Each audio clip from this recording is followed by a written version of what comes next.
Best होतं, अन्न नासाडी प्रचंड होते आणि एकीकडे आपल्या देशामध्ये प्रचंड लोक उपाशी आहेत, प्रचंड लोकांना खायला मिळत नाही, कुपोषणाचं पण प्रमाण खूप मोठं आहे.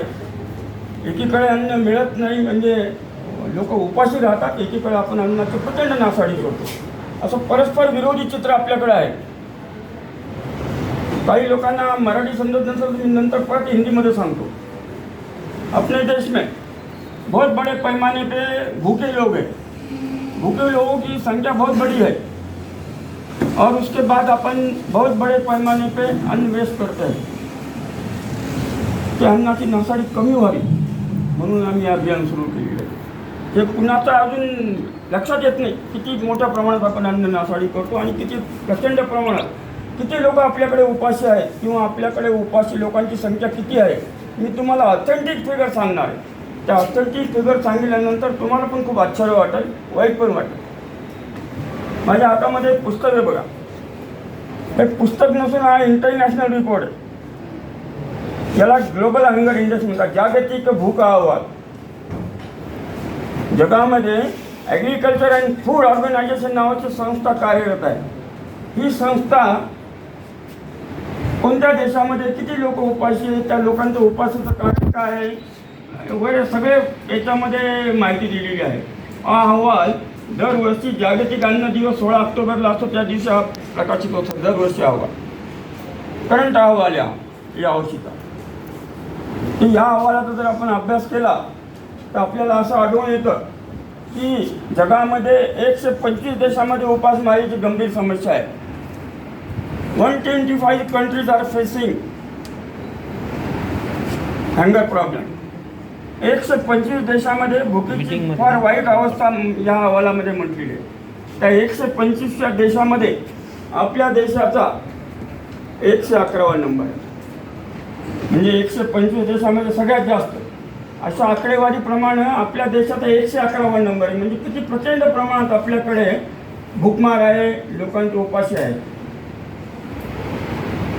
या अहवालाचा जर आपण अभ्यास केला तर आपल्याला असं आढळून येतं की आपल्या देशामध्ये 27 कोटी लोक उपाशी येतात. 27 कोटी लोकांना एक वेळ पण. त्यानंतर भूकबळी, प्रत्येक 17 मिनिटाला एक भूकबळी जातो, अन्न मिळत नाही म्हणून मरतो. फार वाईट अवस्था. आणि ह्या अहवाल 144 देशातले तज्ज्ञ मंडळी तयार करतात. नंतर या अहवालामध्ये म्हटलेलं आहे की आपल्या कुपोषणाचं प्रमाण, जे लहान बालक असतात 5-6 वर्षाचे, कुपोषण आहे ते कुपोषणाचं प्रमाण 47% आहे. 47% लहान बालकं, 47% लहान बालकं कुपोषणाने आजारी आहेत. आणि तुम्हाला सांगायला मला खूप वाईट वाटतं की आपल्या देशामध्ये दररोज कुपोषणानं दूध मिळत नाही, योग्य आहार मिळत नाही म्हणून कुपोषणानं 4,500 ते 5,000 बालकं दगावतात रोज, एव्हरी डे. एवढी भयंकर कुपोषणाची समस्या. बरं, या अहवालामध्ये कारणं दिलेली आहेत वेगवेगळे की या 125 देशामध्ये उपाशी लोक का आहेत किंवा लोकांची उपासमार का चालू आहे किंवा कुपोषण काय आहे, तर कारणं सांगितलेत.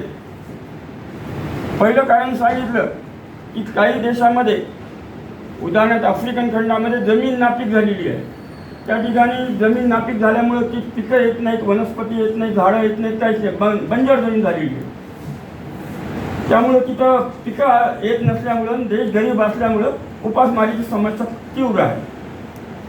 दुसरं कारण सांगितले की काही युरोपियन कंट्रीजमध्ये 12 महिने बर्फ पडतो. त्या बर्फ पडल्यामुळं तिथं शेती होत नाही आणि जे गरीब देश असतात अन्न पिकत नसल्यामुळं त्या ठिकाणची उपासमार चालू आहे. तिसरं कारण सांगितलं, फक्त 4च प्रमुख कारण सांगितलं. तिसरं कारण सांगितलं की काही देशामध्ये 12 महिने लढाया चालू असतात. आपण पाहिलं तर रशिया, युक्रेन, इस्रायल वगैरे 12 महिने लढाया चालू. त्या लढाया चालू असल्यामुळं त्या ठिकाणी उत्पादन होत नाही, पीक घेतला जात नाही, त्यामुळं त्या देशातले लोक उपाशी आहेत. पण चौथं कारण आपल्या देशासाठी त्यांनी सांगितलं की आपला देश ॲग्रिकल्चर ओरिएंटेड आहे, कृषीप्रधान आहे. आपल्या देशामध्ये प्रचंड प्रमाणात अन्नधान्य निर्मिती होते. आपल्या देशामध्ये विक्रमी उत्पादन होतं अन्नधान्याचं.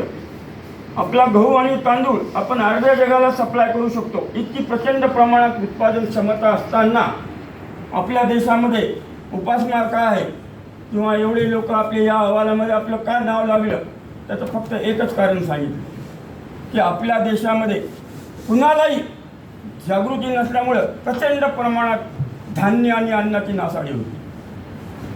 धान्य आणि अन्नाची प्रचंड प्रमाणात नासाडी होती, कारण आपल्या देशामध्ये कायदा नाही आहे. धान्य वाचवल्यानंतर धान्य जर वेस्ट केलं त्याच्यावर काही शिक्षा करायची वगैरे कायदाच नाही.